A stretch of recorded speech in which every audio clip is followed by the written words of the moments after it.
안녕하세요 여러분, 오디오와 고막 채널입니다.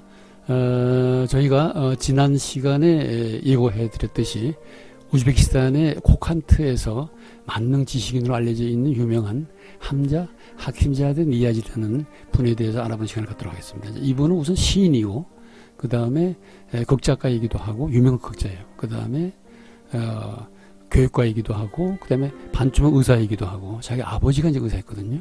그래서 공식적인 의사는 아니지만 많은 이제 가난한 사람들을 병 아픈 사람들 고쳐주고 병든 자들을 다 고쳐주고 그랬답니다. 그래서 이제 이분에 대해서 오늘 알아보고 있는데 이분이 1889년에 태어나셔서 1929년에 돌아가셨는데 40살에 돌아가셨어요.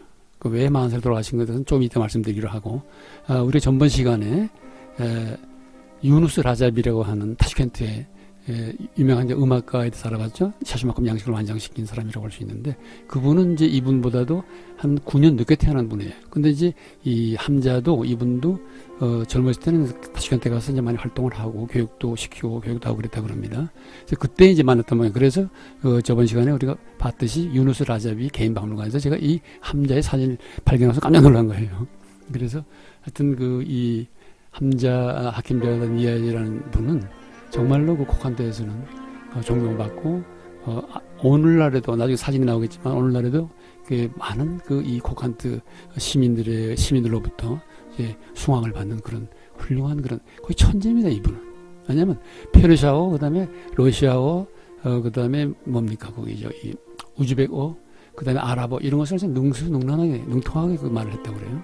그래서 이분이 나중에 다시 말씀드리겠습니다. 이분이 더 사회에 봉사를 못하고 일찍 돌아가신 것에 대해서 정말 가슴 아픈게 생각합니다. 자, 그러면 우리가 이제 다시 함자에 대해서 자세히 알아보기 전에 잠깐 코칸트 왕궁을 우리가 이제 방문하게 됐는데 저희 이제 아내하고 그래서 이제 아내하고 이제 그 코칸트 왕궁이 이제 비교적 자그마한 왕궁인데 왕궁 되게 이뻐요. 상당히 오래된 고색 청년한 왕궁이죠. 근데 그 왕궁 주변에 넓은 뭡니까 정원이 있어요. 엄청나게 큰 정원이에요. 그러니까. 왕궁 정원이죠. 근데 그때 이제 거기 앉아서 좀 쉬었는데 날씨가 좀 약간 더워가지고서 쉬고 있었는데 저쪽 반대쪽 벤치에 앉아있던 이 우즈벡 아가씨들이 코칸트 아가씨들이 우리하고 사진을 같이 찍자 그래가지고 찍어달라 가지고 제가 사진을 찍어줬습니다. 네, 그리고 이제 요 사진은 이 코칸트 이 왕궁의 정면 모습이에요. 그래서 이제 아주 완전히 아래쪽 부분까지 다 나오지 못해서 사진을 잘못 찍어가지고서 좀 아쉽긴 합니다만은 어떤 타일, 아줄레주라고 그러죠. 이제 이게 포르투갈 말로는. 그쪽, 아랍에서도 아줄이라 그러는데, 아줄이란 말이 원래, 푸르다는 말이에요. 푸른색 타일 많이 사용하는 거죠. 그래서 프랑스의 남부의 꼬트 다주시라 그러는데, 남부 해안을 푸른색, 바다와 푸른색 하늘을 가리키는 말이거든요. 그게. 그래서 이제 이 아줄이가 있고, 그 다음에 이건 안에 들어가서 또 안에 내궁이 있는, 왼쪽에 내궁이 있는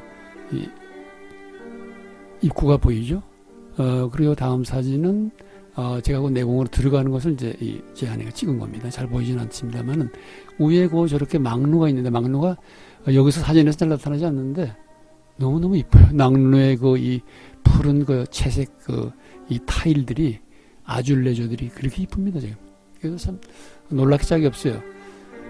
특히 아랍권의, 이슬람권의 여러 건물들의 돔 형태라든가, 그 다음에 거기에 붙인 타일의 아줄레주의 아름다움이라는 것은 정말 이제 아주 평범한 것도 있는데 이런 경우는 굉장히 타의 추종을 불허할 정도로 탁월하게 아름다워요. 그리고 이제 우리가 이 다음 사진에서 보는 것은 안에 내공에 들어가게 되면 보통 이 우즈베키스탄은 어떤 도시에 가든 간에 그 박물관에는 이런 티무르 대제 흉상들이 있습니다.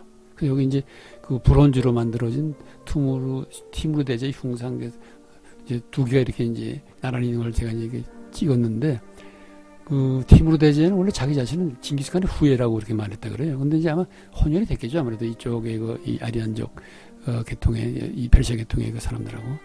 그래서 이제 이 티무르 1400년대인가 활려한 분이었는데 그때 가장 이제 중앙아시아에서 가장 넓은 국토를 이제 차지하고 있었던 것이죠.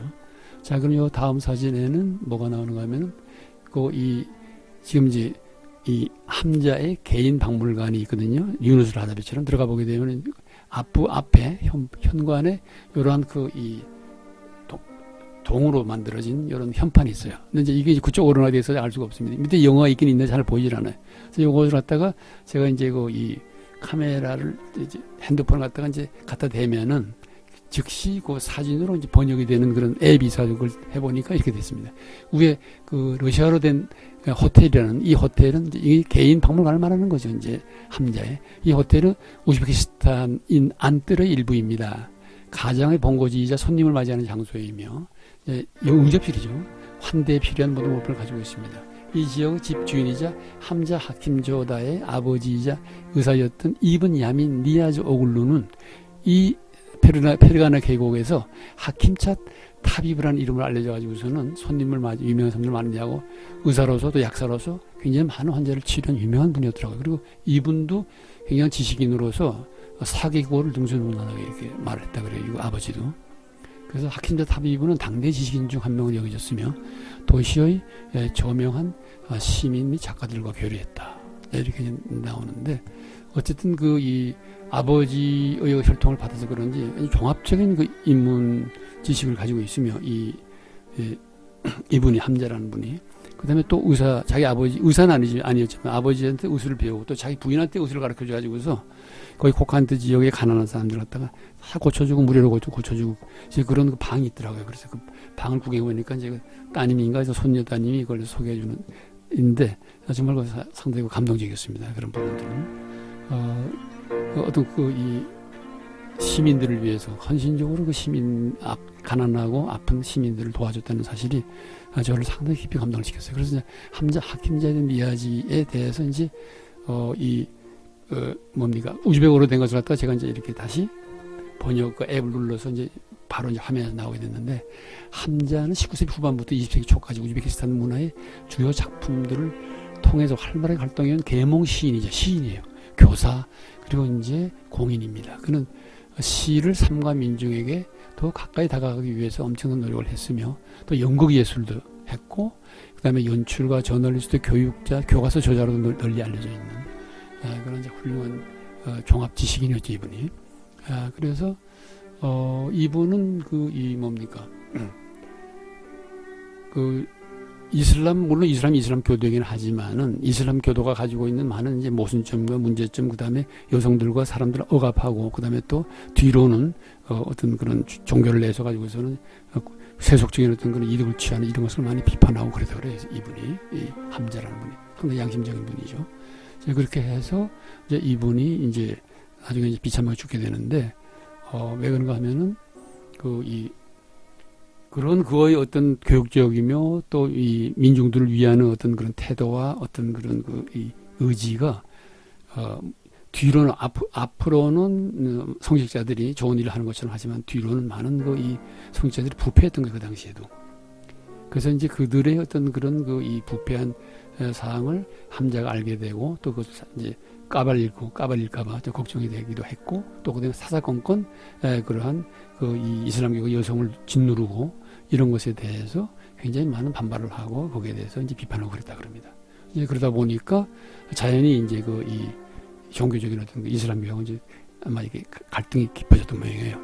그래가지고서는 그리고 또 동시에 이 사람이 이제 그 사디드라고 하는 그런 근대화 운동도 많이 했거든요. 소련이 이제 그때 들어와 있었죠. 그래서 이제 그러한 자디드라는 이 근대화 운동을 많이 하면서 더더구나 전통적인 종교적 어떤 세력들하고 이제 부딪히게 된 것 같아요. 그래서 나중에는 그것 때문에 결국은 이 사람이 이 이슬람 이 종단으로부터 파면을 당하면서 그 다음에 이 틀에 형틀에 묶여져 가지고서는 사람들이 돌을 던지고 그 다음에 교인들이 이슬람 교도들이 돌을 던져서 돌에 맞아 죽게 됐어요 이 사람이.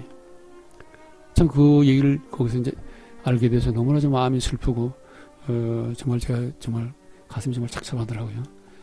어쨌든 이분의 이제 요 사진을 보게 되면 이분이 이제 우즈베키스탄 공화국 방송위원회 예술부 창설까지 이 사람이 만든 분이 이분이.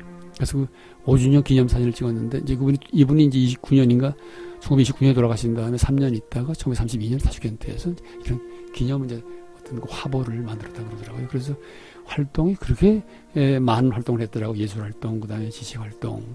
그다음에 요거 이제 유누스 라자비 제가 개인 방문을 갔을 때 찍었던 그런 사진인데 이게 이제 유누스 라자비하고 같이 후배죠. 유누스 라자비 후배하고 이제 음악적인 어떤 대화를 나누고 같이 이제 이 사시마캅 양식에 대해서 이제 논의하고 이랬던 그런 장면입니다.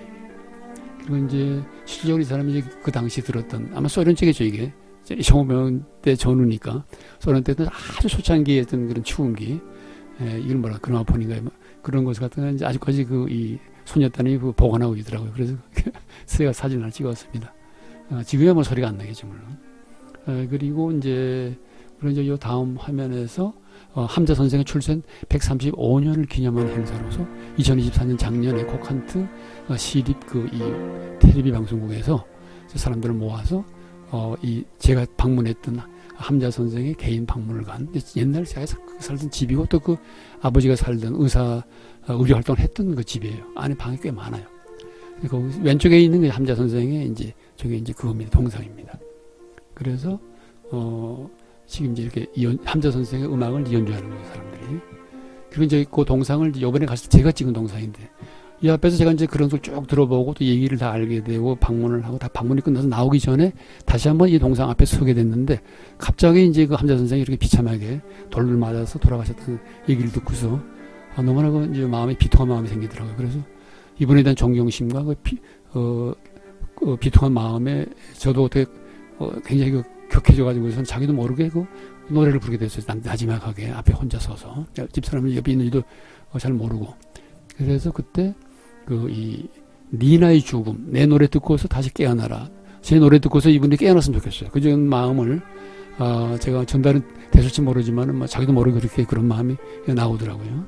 그래서 제 노래를 뭐 하찮은 노래긴 하지만 이 노래를 듣고서 이분이 좀 깨어났으면 좋겠다는 그런 생각을 그 순간에 너무나 이제 감정이 이제 북받쳐가지고 이제 그 노래를 불렀습니다. 그런데 이제 그 노래를 부르고 난 다음에 이제 고칸도 왕국을 방문했는데 고칸도 왕국에 들어가서 이렇게 그 방마다 안내인이 있거든요. 그 안내인 어떤 한 아주머니가 저한테 자기 핸드폰을 보여주면서 이 안인 동영상에 있는 사람이 당신이 맞냐고 나한테 물어봤어요.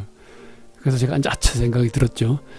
제가 왜냐면은 그 노래를 그 동상 앞에서 자기도 모르게 불렀을 때 개인 그 박물관 관장인 그 소녀따님이 아마 저 뒤에서 아마 동영상을 찍었던 모양이에요. 제가 노래 부르는 모습을. 그래가지고서 그것이 제가 오는 동안에 그러니까 함자의 박물관에서 나와가지고서 곡한도 오는 동안 한 30분 정도 걸렸는데 30분 후에 이제 그 아주머니가 저한테 보여줬는데 그 동영상이 벌써 이미 그때까지 한 30분 동안에 1,100명이나 봤다고 제가 깜짝 놀라가지고서 정말 그때부터는 조심해야 되겠다는 생각이 들었습니다. 자, 그러면 이제 우리가 이 니나의 죽음에 대한 노래를 다시 한번 들어보겠는데 그때를 회상하면서 사실 이제 우리가 한 2년 전에 이 니나의 죽음에 대한 방송을 한번 했습니다. 제가 그래서 5분의 노래를 들어봤는데 오늘은 여기가 이제 이 우즈베키스탄 이 지역이 이제 러시아권이고 또 이제 중앙아시아 지역이 돼가지고서 이제 소련 러시아 출신의 드미트리 후보르스톱스키라고 하는 이제 우리 저번에 한번 들었었죠. 출포나타에서 그분의 노래로 니나의 죽음을 장중한 이 슬픔을 노래하는 그런 분위기를 띱니다. 그래서 그분의 노래를 들으면서 오늘 방송은 마치도록 하겠습니다.